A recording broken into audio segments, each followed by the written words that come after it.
What's up, everybody? Today, I wanted to talk about the formative years of Metallica. Their story begins with raw ambition. Two musicians, James Hetfield and Lars Ulrich, united by a local magazine ad. From lineup changes to the pivotal influence of Cliff Burton, their early years were a mix of struggle and passion. But how did four guys from the Bay Area redefine metal as we know it? From raw beginnings to the complexity of their sound, the Cliff Burton era pushed metal in ways that no one saw coming. But what truly made it so groundbreaking? It wasn't just the music. It was the creative force that came with good songwriting, teamwork, and tenacity. Stick around as we dive into the songs, the stories, and the gear behind Metallica's rise to fame, and why it came crashing down all too soon. Hey guys, I just want to take a quick second. If you're interested in supporting me, I have links for my Patreon, my YouTube membership, and a Buy Me a Coffee. So if you want to support me monetarily, you can find all those down below. Thanks. Now back to the video. Metallica formed in 1981 in Los Angeles, California, by James Hetfield and Lars Ulrich. The two were brought together by an ad that Lars had placed in a local magazine called The Recycler. While it took a few months for them to become official, their shared passion for music led them to officially form the band on October 28, 1981. The name Metallica comes from Lars' friend Ron Quintana, who was starting his own magazine, and he was trying to pick between the name Metal Mania and Metallica, and Lars, being the person that he was, wanted the name Metallica, so he suggested that his friend go with the name Metal Mania. Leveraging his connections in the music scene, Lars convinced his friend Brian Slagle of Metal Blade Records to allow his band, Metallica, on his first metal compilation. Though they lacked a complete band and didn't have any songs written, they adapted an old song from James's first band, Leather Charm, and as everyone knows, this first song was called Hit the Lights.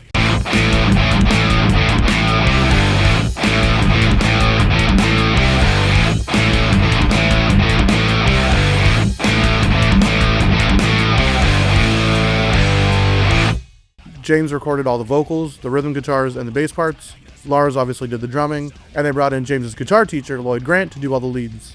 Hit the Lights debuted on June 14th, 1982, as a part of the Metal Massacre 1 compilation. But first, we need to back it up a few steps. By March of 1982, Metallica had recruited Dave Mustaine on lead guitar, and James's friend Ron McGovney on bass, rounding out the lineup for their first show.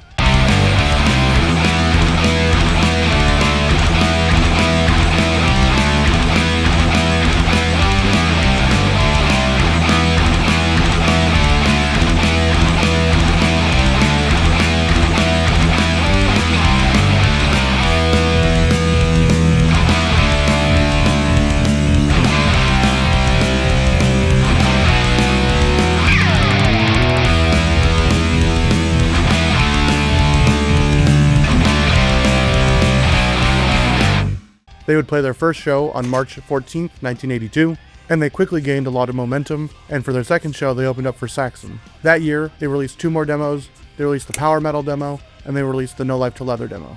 And both of those demos really resonated with fans who were getting them through the underground tape metal trading scene that Lars was a part of. But despite their success, they felt like they were missing something. In late 1982, James and Lars were attending a show at the Whiskey A Go Go, and one of the bands that was playing that night was Trauma. And that's where they first witnessed Cliff Burton playing bass. At this point in time, they felt Ron McGovney wasn't adding anything to the band, so they were in search for a new bass player, and Cliff fit that bill. After a lot of persistent effort, they convinced Cliff to join, but his one stipulation was that they all had to move to San Francisco. The lineup change solidified on March 5th, 1983, when they would play their first show with Cliff Burton, and that would also be the first appearance of his iconic solo, Anesthesia Pulling Teeth. Then, just a month later, they landed their first recording contract, and they were headed to New Jersey. Through the underground tape trading scene, Metallica became a rising force. Their demos caught the attention of Johnny and Marcia Zazula, a New Jersey couple who owned their own record store. Blown away by Metallica's raw energy, they started their own record label, Megaforce, to sign the band, investing a lot of their own money into this venture. In April of 1983, Metallica packed their bags, got in a really shitty rental box truck, and headed to New Jersey. But during that trip, they had a lot of time to think, and they knew they had to do something about Dave Mustaine. He was a really destructive force at that time, and obviously, if you want to be successful, you just can't have somebody that you're fighting all the time. After arriving in New Jersey and meeting the Zazulas, the band decided that it was best to send Dave Mustaine back to California. So on April 1st, they called Kirk Hammett to see if he would want to join the band. And then on April 11th, the day they kicked out Dave Mustaine, Kirk flew in from California to try out for them. The first song that he played with the band was Seek and Destroy. It was an immediate hit with the band, and soon after he'd play his first show on April 14th. This new lineup would play a few more shows and then head to the studio. Recording began on May 10th at Music America Studio in Rochester, New York, with a producer, Paul Curcio. There was a lot of budget constraints for this album, which meant that they had to find a lot of their tones quickly, but they had no other choice, so they just had to stick with what they had. Despite the crunch, they powered through, and they were able to finish this album in just 2.5 weeks. James Hetfield uses Electro Flying V, a Japanese replica of a Gibson model, while Kirk Hammett recorded with the 1970s Gibson Flying V. For the amps, they used a modded Marshall and a Marshall 1960B cab. The album was initially going to be called Metal Up Your Ass, but the Zazulas felt the distributors would not want to sell that album. How fucking lame. To which Cliff said, "Those record company fuckers, kill them all."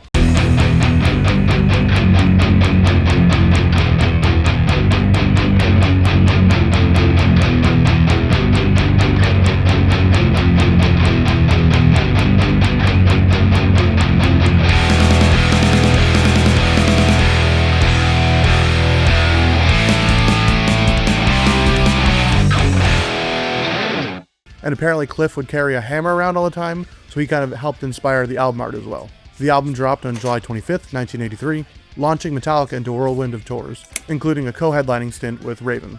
By early 1984, Metallica had played their first European shows, and by February they returned to the studio to record their second album. Kill 'Em All by this time had sold 60,000 records, laying the groundwork for their growing international presence. Back in the studio, this time in Denmark, Metallica wanted to make an even bigger impact. Recording for Ride the Lightning kicked off on February 20th, 1984, just 8 days after their last show and only 285 days since their last recording session. Some tracks like Ride the Lightning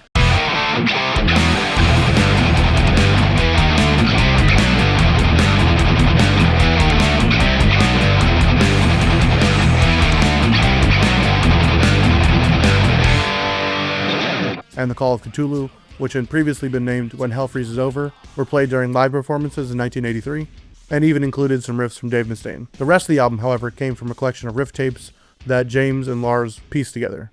Then we have songs like For Whom the Bell Tolls,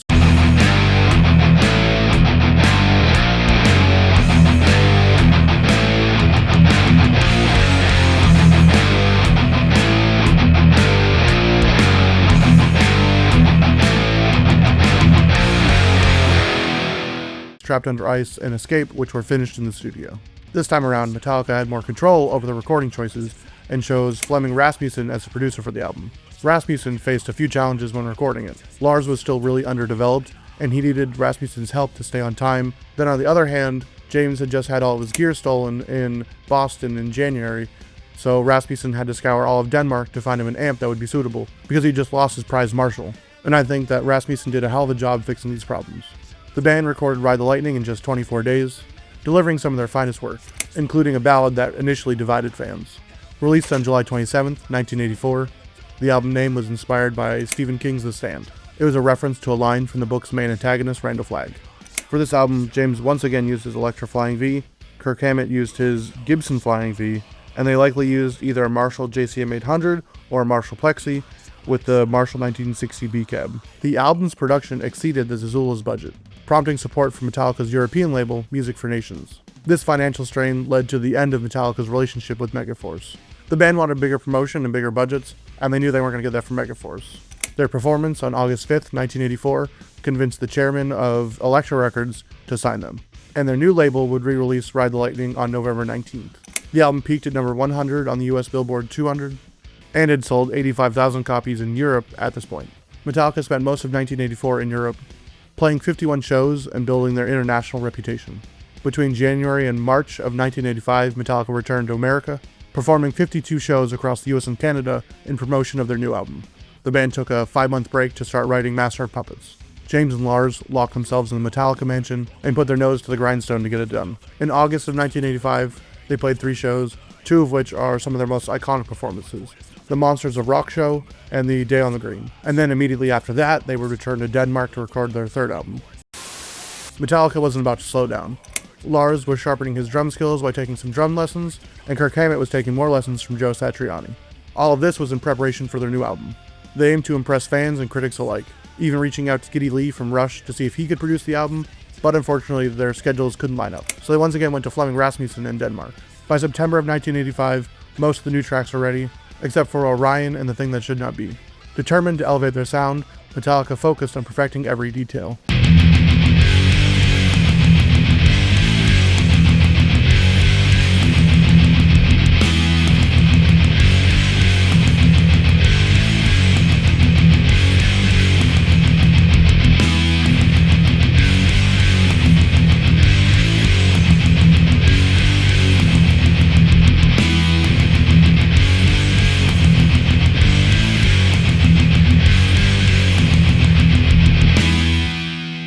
With the new endorsement from Mesa Boogie, James and Kirk brought their new Mesa Boogie Mark IIc Pluses to the studio, but they weren't initially impressed with the sound. So Fleming had to help them dial in a really good tone, one that would follow them for the rest of their career, while Lars improved his timing by playing to a click and borrowing Rick Allen's snare drum. Fleming was really impressed by the band's growth, especially James's rhythm guitar playing. Apparently he was very precise, and he could lay down 2 guitar tracks perfectly, and he recognized that this recording would surpass their previous work. So for the amp sound, they used their Mesa Boogie Mark IIc Pluses paired with the Marshall 1960 B cabs. James either used a Jackson King V or a Gibson 1984 Explorer, while Kirk used his Gibson Flying V, a Jackson Randy Rhodes, and a Fernandez Stratocaster copy. And then at the end of their signal chain, they used the Aphex EQ F2.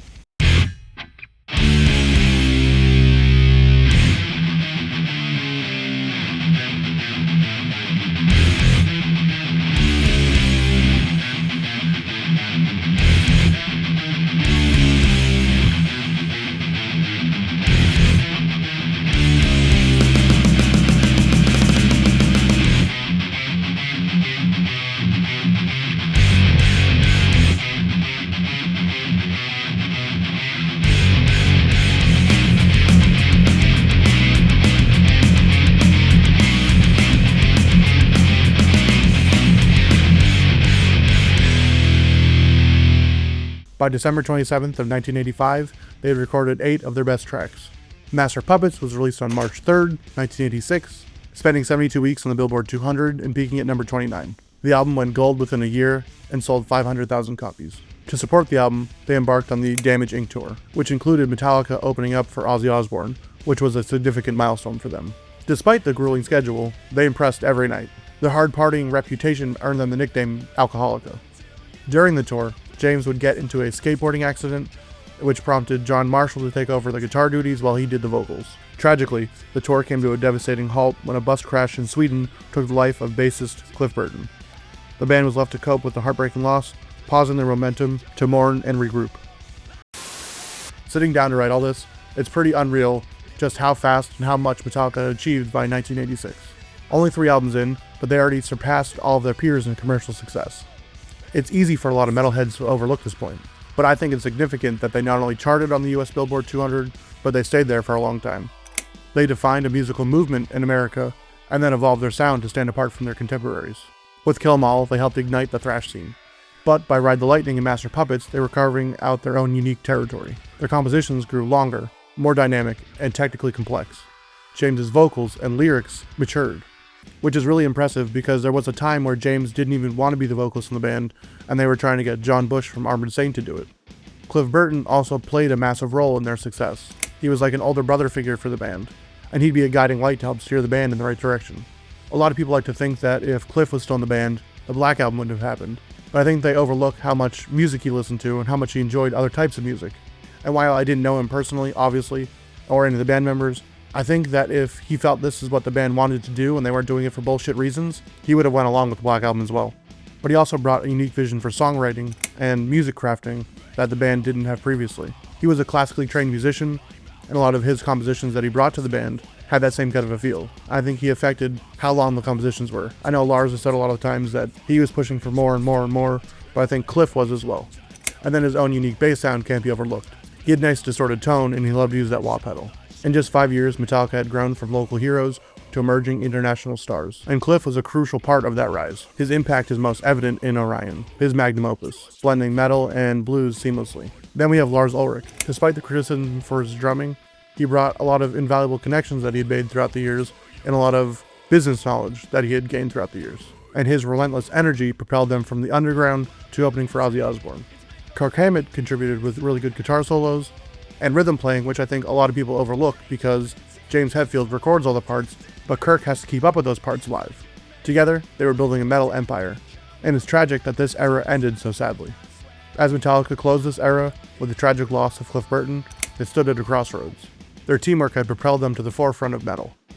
While his passing marked the end of an era, it also set the stage for the band's evolution.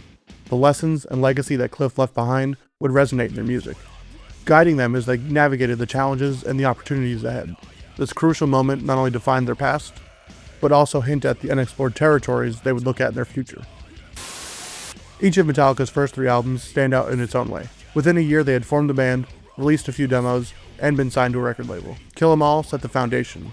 Even though the songs were a mix of material from past members, defunct bands, and their early songwriting attempts, despite this, they managed to pull it off independently, which is impressive in itself. Building on that momentum, they hit the road and tirelessly toured America. And then less than a year after their first album, they were in Europe playing shows and back in the studio to record their second album. This time the music was almost entirely their own. And as I've mentioned before, I feel like Ride the Lightning was their true debut. It featured a lot of music from just the 4 members that were in the band, and you can see the groundwork that it laid in the song structures and the riffs they would play and the vocals that would be sung. It was just a really solid blueprint that they could build from. When Ride the Lightning dropped, it somehow outdid their debut. They toured Europe extensively, growing an international fan base before returning to America. After some more shows in America, they took some time off to write their third album. They would then return to the studio later that year with even bigger ambitions. They spent 3 meticulous months in Denmark crafting Master of Puppets, an album that had not only surpassed their previous works, but for many stands as their pinnacle. Master of Puppets was a statement, and every night on tour, they overshadowed the main act. But tragedy struck with the loss of Cliff Burton. The band was forced to take a break to process this trauma. In the next video, we're going to dive into Metallica's journey as they search for a new bass player and look at the next steps to take as a band. So, down in the comments, let me know which one of these 3 albums was your favorite. If you made it this far, thank you for watching, I truly appreciate it. And if you enjoyed this video, I want you to check out this one. It was on Metallica's Ride the Lightning. I put it out for their anniversary last year. I just broke down the history of the album, broke down the tracks, looked at some facts behind the tracks, played a bunch of riffs from the album, and just celebrated it. So if you enjoyed this video, I think you might enjoy that one. I'll see you in the next video. Peace!